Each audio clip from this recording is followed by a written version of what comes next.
मेरा नाम है अनुपम शर्मा। अनुपम शर्मा नाम। हाँ, हिंदू धर्म सनातन धर्म से आता हूँ और मेरी अपनी धार्मिक आस्था है। एक कहावत कही जाती है, कण कण में व्यापे हैं राम, मत भड़काओ दंगा लेकर उनका नाम। अभी राम मंदिर पे मैंने देखा कि ऐसी सी बुजुर्ग महिलाएं जिन्होंने पेंशन, पूरी पेंशन राम मंदिर के लिए दान कर दी, और जमीन में कितना बड़ा घोटाला आया। अयोध्या के मेयर और जो ट्रस्ट के सदस्य हैं वो बता रहे थे कि 16 मिनट में 2 गुना 3 गुना दाम हो जा रहा है। तो आस्था का जो चढ़ावा है ना राम मंदिर के नाम पर, और ये कह रही है कि राम मंदिर कब बनेगा। देखिए, राम मंदिर बीजेपी नहीं बनवा रही है, मोदी नहीं बनवा रहा, सुप्रीम कोर्ट का आदेश है। आप बेमतलब में श्रेय ले रहे हो। और दूसरा, आपका काम है आग लगा रहा। मथुरा में आज 144 लगी हुई है, पूरा मथुरा घेरा हुआ है। मतलब क्या है, जब आपके पास मुद्दा नहीं बचा, बेरोजगारी पे आप फेल हो गए, महंगाई पे फेल हो गए, आप सुरक्षा व्यवस्था पे फेल हो गए, तो आप यही धार्मिक उन्माद पैदा करेंगे। अभी उप मुख्यमंत्री जो है केशव प्रसाद मौर्य का है कि मथुरा में अभी बाकी है। मतलब क्या, फिर काशी बाकी है? यही चलता रहेगा देश में, लोग भूखों मरते रहे। तो ये समझने की जरूरत है। और युवाओं में भयंकर गुस्सा है। अब की बार वोट से इतनी भयंकर चोट होने वाली है बीजेपी, क्योंकि हम किसान परिवार से आते हैं और वेस्ट यूपी से आता हूं मैं, तो मैं तो बेहतर ढंग से समझता हूं। गन्ने का कितना इन्होंने रेट बढ़ाया है।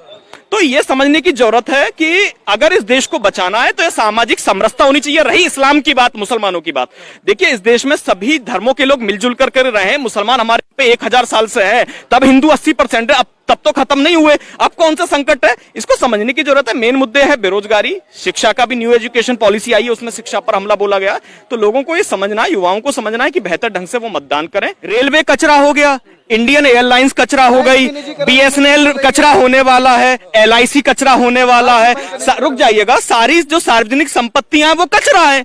ये तो आरएसएस की ट्रेनिंग का हिस्सा है, और वो औने पौने दावों में। अभी कल की रिपोर्ट है, अडानी को एक्सप्रेसवे का ठेका दे दिया है, गंगा एक्सप्रेसवे का। भैया कोई सरकारी निर्माण एजेंसी ही नहीं है कि जो प्राइवेट कंपनियों को होने। और रुकिएगा, अभी नीति आयोग का है नंबर 1 उत्तर प्रदेश, कोरोना में लोग मर गए, नीति आयोग का तीसरा सबसे गरीब राज्य बन गया उत्तर प्रदेश। क्या योगी आएंगे?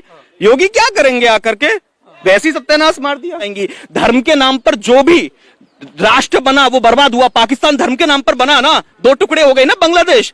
मुगल बादशाह औरंगजेब कट्टर था ना, उसके बाद क्या हुआ, मुगल साम्राज्य खत्म हो गया ना। नहीं, मैं कब कह रहा हूं, मैं कट्टरता का अलर्ट कर रहा हूं कि कट्टरता किसी भी धर्म की होती है, बुरी होती है। आपको यह देखना है कि धन से ही धर्म पैदा होता है। आज मुद्दे क्या हो रहे हैं? बेरोजगारी का मुद्दा है, नहीं है ना? क्यों नहीं है? होना चाहिए ना। एक श्लोक है संस्कृत में, विद्या ददाति विनयम विनयाति याति पात्रताम, पात्रताम धन माप्नोति, माप्नोति धन तथा सुखम।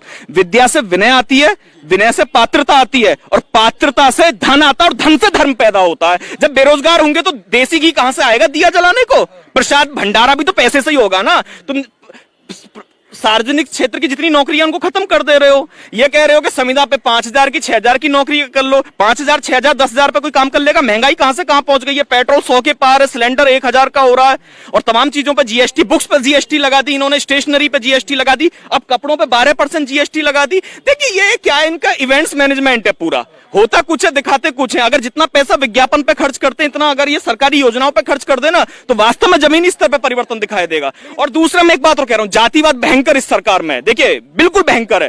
बीजेपी कहती है कि जातिवाद हमारी पार्टी में। पर्टिकुलर आप एक सर्वे करा लीजिएगा, पर्टिकुलर एक सर्वे आप करा लीजिएगा, पर्टिकुलर किस जाति के लोग किस जगह पे बैठे हुए हैं, थानों में कौन लोग हैं, जिलों की कमान कौन संभाले हुए हैं।